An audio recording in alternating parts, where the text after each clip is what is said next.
gonna work on that handshake shit. It'll be a good bit next week. Ladies and gentlemen, give it up for Ms. Ashley Linder, will you please? The shorter intro than she expected. Keep it going. Another vagina!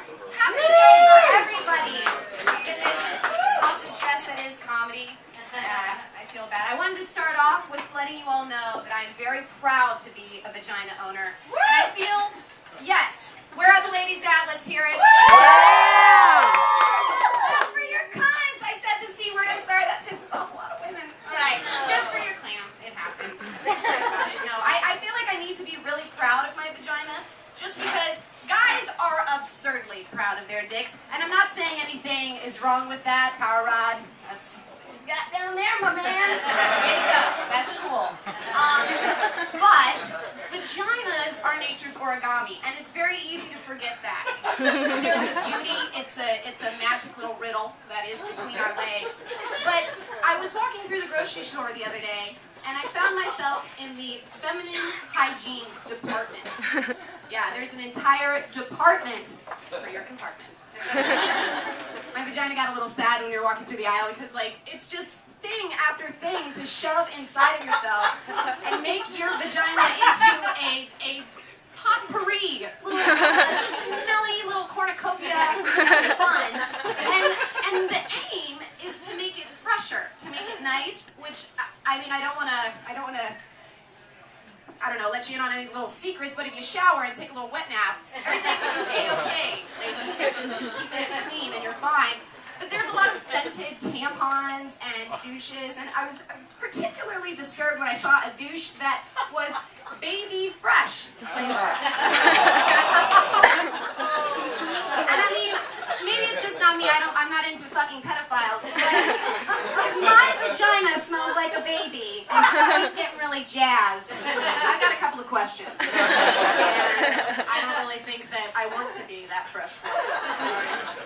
No, but you won't find any sort of male deodorant department. There are no wet naps for sweaty balls. And guys, I don't mean to be rude, but I think we can all agree that sometimes balls get a little gamey. They do. Like, fellas, when a lady's going down on you and she gags, your first reaction isn't shock, isn't horror, isn't, oh my God, I must be horrifying down there. It is, oh my God, my cock literally just choked her. This is great. Those little tears in any other sort of situation would be bad, but this is great. Because my cock is King Kong right now. This is great. But if you gag going down on a woman, instant tears. I smell, don't I? I do. Oh my God, this is so embarrassing. We should talk about it. That has happened to me before. I have gagged going down on a girl, and I tried to explain it away by saying, oh, I just sneezed. It was me as a hiccup.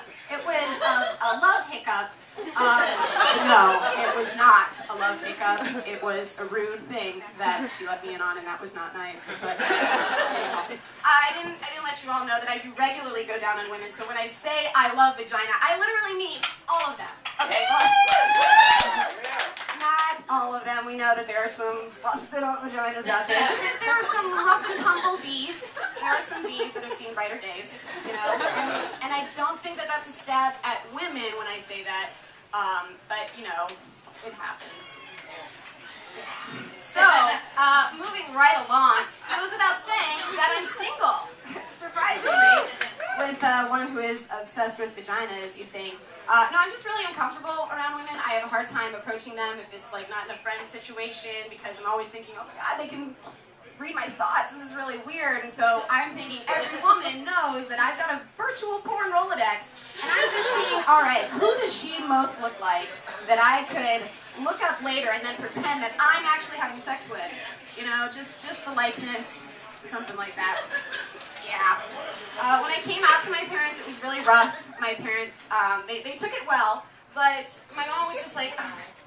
Ashley, please do not cut off your hair and become a dyke. Just don't do it. Just continue with the eyeliner and the mascara. It's working well for you. And this is true. This is very true. My father was a little bit different. He just suggested that I not bring home any bald women or anybody that looks really dykey, which is really frustrating to me because I'm like, God, you know, I mean, that's not what I'm into, but, you know, to each his own. But, you know, my dad, he's just a tough nut to crack. He thinks he's hilarious, but in actuality, he's just really racist. So, like, everyone feels really uncomfortable around him, and he'll, like, say a joke, and everyone's like, oh my God, we kind of have to laugh. Yeah, you're right, black people, they're crazy. Those wacky old goats doing all that. He was telling me a story the other day. He went into Radio Shack, and he's like, I walked in, I wanted to tell everybody, I got my green card, where are yours? So I'm like, okay, so he's talking about Spanish people, Mexican, I don't know where he's going with this. And then he's like, yeah, and the damn terrorists wouldn't even help me find the wires. I was like, whoa, Dad, who was working at this Radio Shack? Like, who exactly are you trying to offend? Because right now, you're throwing blind questions out there, and nothing is really sticking. Are there any Geminis in the audience tonight? Cancers, actually, because it's the day after, probably not. I feel like we're in a club in Southeast, you know? What's your zodiac sign? What's your... And by the way, why is that guy always yelling? What is up with that? You have a microphone, sir. The yelling is redundant. Anyways, I believe on that. Have a good night. Woo!